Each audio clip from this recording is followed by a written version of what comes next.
Let's read the question first. A bulb emits light of wavelength 4500 angstrom.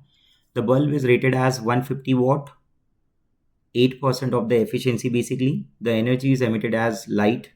How many photons are emitted by the bulb per second? Okay, तो यहाँ पे मुझे basically जो bulb है उसका power दिया है. वेवलेंथ कितनी दी है मुझे? वेवलेंथ दी है 4500 एंगस्ट्रॉम. मैं इसे अगर कन्वर्ट कर लूँ मीटर में तो ये हो जाएगा 4.5 इंटू 10⁻⁻7 मीटर. पावर उसने मुझे दिया है 150 वॉट, जिसका मीनिंग होगा मेरे लिए इन टर्म्स ऑफ एनर्जी कि this bulb emit 150 joule energy पर सेकेंड. 150 जूल एनर्जी पर सेकेंड. बट इस बल्ब की एफिशिएंसी उसने लिखी है कि ये 8% ही है. ठीक है, तो बेसिकली उसने क्या मेंशन कर दिया है? एफिशिएंसी कितनी है? 8%. 8% का मतलब क्या हो गया? 8 डिवाइड बाय 100, दैट इज 0.08. तो बेसिकली पर सेकेंड में ये बल्ब इतनी ही एनर्जी दे पाएगा. तो एनर्जी एमिटेड पर सेकेंड के हिसाब से मैं लिखूंगा 150 into 8 divide by 100. 0 0 gets cancel. 2 times 3 times 8 into 3 24. 24 divided by 12, 24 divided by 2, answer is 12. तो बेसिकली ये बल्ब 12 जूल एनर्जी पर सेकेंड देने वाला है. ठीक है, चलिए अब आपने एनर्जी के लिए जब सॉल्व कर दिया तो अब आ जाते हैं इस क्वेश्चन के मेन पॉइंट पे. तो मुझसे पूछा गया कि how many photons.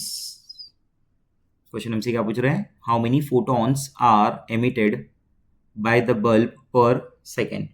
So number of photons emitted by the bulb per second will be E is equal to N into Hc by lambda.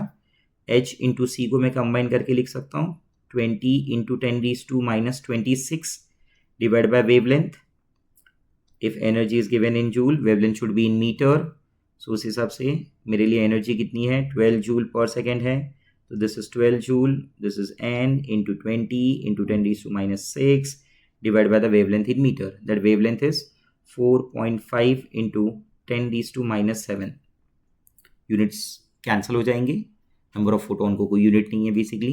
ठीक है, तो इनके टर्म्स में लिखूंगा इसे 12 into 4.5 into 10⁻7 divide by 20 into 10⁻26. Give the number of photons. Now the calculation part is left. 12 into 4.5, 12 into 4 is 48. 12.5 into 12 अगर मैं करूंगा तो 6 आएगा. 48 प्लस 6 इज 54. तो मैं इसे लिखूंगा this is 54 divide by 20 minus 26 ऊपर जाएगा, become plus 26 minus 7. This is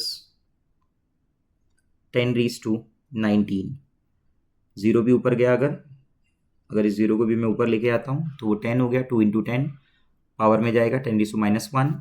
So this comes 54 divided by 2 into 10⁻18. 54 divided by 2 is 27 into 10⁻18. Let's see, check करते हैं ऑप्शन क्या मैच हो सकता है. तो ऑप्शन मेरा मैच हो रहा है option C 27 into 10⁻18. So for this question the correct choice is option C.